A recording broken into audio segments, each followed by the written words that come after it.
And usually जो main door होता है घर में एंट्री का जो पॉइंट होता है वो किस डायरेक्शन में होना चाहिए लाल किताब के हिसाब से? North east is the finest, but there are certain conditions कि आपको नॉर्थ एंट्री भी सूट नहीं करती लाल किताब के हिसाब से। लाल किताब कहती है कि अगर आपका बुध 6th हाउस में बैठा है, आप नॉर्थ फेसिंग घर में रहो, नॉर्थ फेसिंग डायरेक्शन अपने घर से जाकर उसमें काम कर लो, अपनी बेटी की शादी कर लो, बेटी सारी लाइफ परेशान रहेगी, आपका बिजनेस नहीं चलेगा, और जिस घर में आप रह रहे हो उसमें बीमारियां और बाकी के नुकसान रहेंगे। नॉर्थ फेसिंग डायरेक्शन को सबसे अच्छा बोलते हैं मॉडर्न वास्तु वाले। ओके। और ये प्रैक्टिकल सामने देखी हुई बात है कि बुध 6th हाउस में बैठा है, आपको नॉर्थ फेसिंग जो घर है वो सूट नहीं करेगा।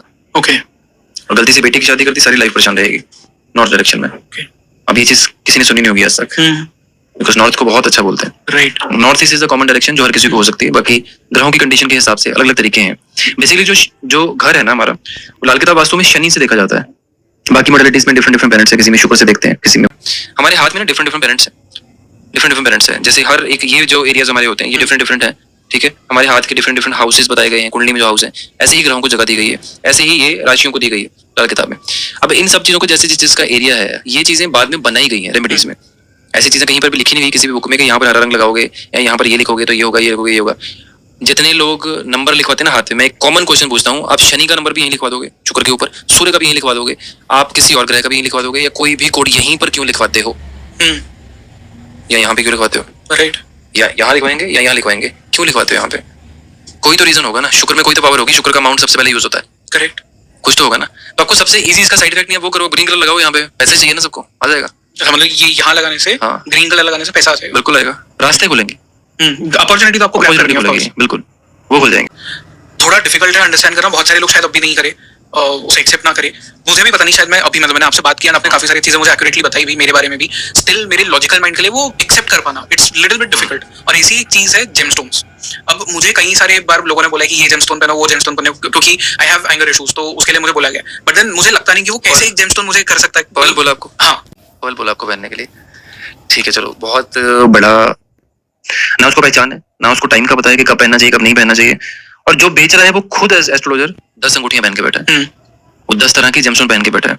सिंपल इज दैट, अगर एक बंदा खुद अपनी लाइफ जेमस्टोन के ऊपर चला रहा है, वो आपकी लाइफ कितनी सुधार सकता है। उसका अपना ग्रह खराब हुआ, वो आपको भी सोल्यूशन नहीं दे पाएगा।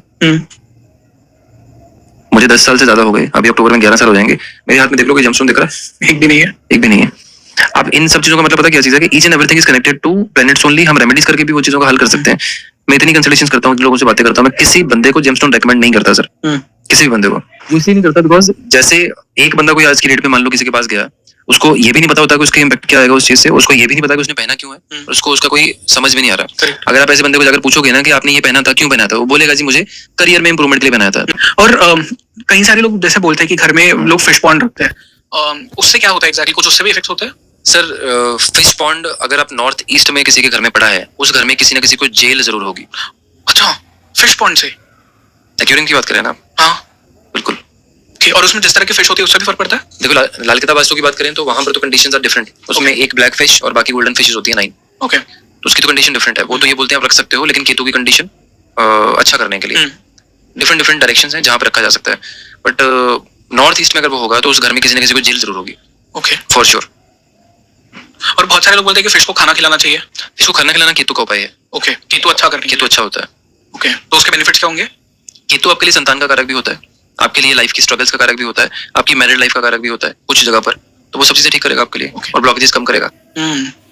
और अगर जैसे किसी को अपने सेविंग्स बढ़ाने, मतलब एक चीज होती है बहुत सारा पैसा कमाना और एक चीज होती है उस पैसे को सेव करना। ठहरा रहे पैसे का पैसा बढ़े, मतलब आप कुछ लेकर आ रहे हो तो प्लस होता है, बचे आपके पास में, आप उसको बचा के डबल ट्रिपल। राइट। शेल वाले बादाम होते हैं, छिलके वाले बादाम होते हैं। छिलके वाले बादाम काले कपड़े में बांधकर अलमीरा में रख लो अपने, जहाँ पैसे रखते हो आप, तो आपका पैसा स्टेबल होना शुरू हो जाएगा, पैसा बढ़ना शुरू हो जाएगा। ओके। बढ़ने का मतलब ये नहीं कि मल्टीप्लाई होगा, जो और जमा करोगे वो खर्च कम होगा और जो नया लेकर आओगे जुड़ेगा उसमें पैसा, सेविंग्स बढ़ेंगे। ओके। और पुराने शूज का क्या रहता है? वो पुराने शूज को आप किसी मंदिर या किसी ऐसी जगह पर बाहर जहाँ पे शू रैक्स होते हैं वहां पर रखकर आओगे तो कोई नुकसान नहीं होता।